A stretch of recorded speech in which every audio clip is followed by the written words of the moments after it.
What would I recommend to someone who continues to outsmart therapy?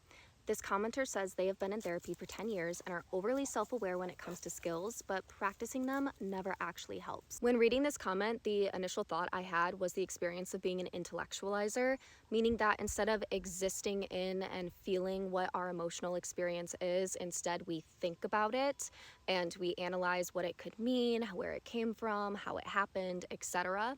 And it creates emotional distance. And that emotional distance that we create prevents us from identifying with the experience and taking ownership of that's me.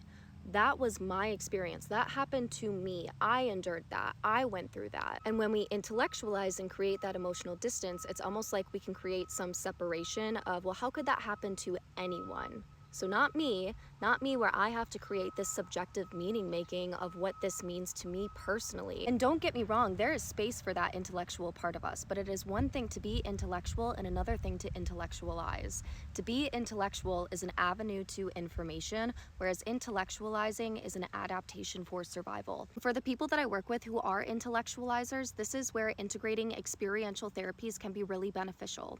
So experiential therapies includes internal family systems, parts work, brain spotting, EMDR, somatic experiencing. And through these experiential therapy modalities, this is where we process more at the somatic level, meaning through our body.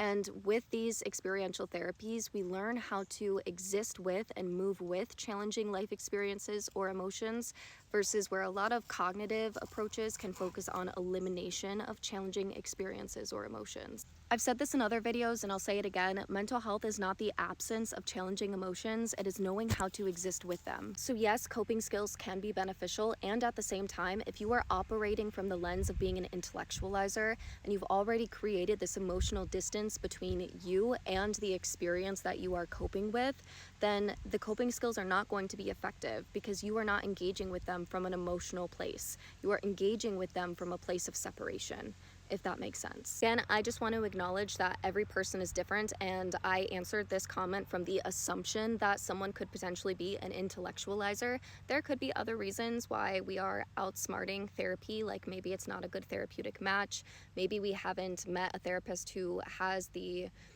modality or expertise that works better with us than whatever we have currently experienced. There could be other factors at play here. I just made the assumption of being an intellectualizer. Let me know what your thoughts are about this video in the comments.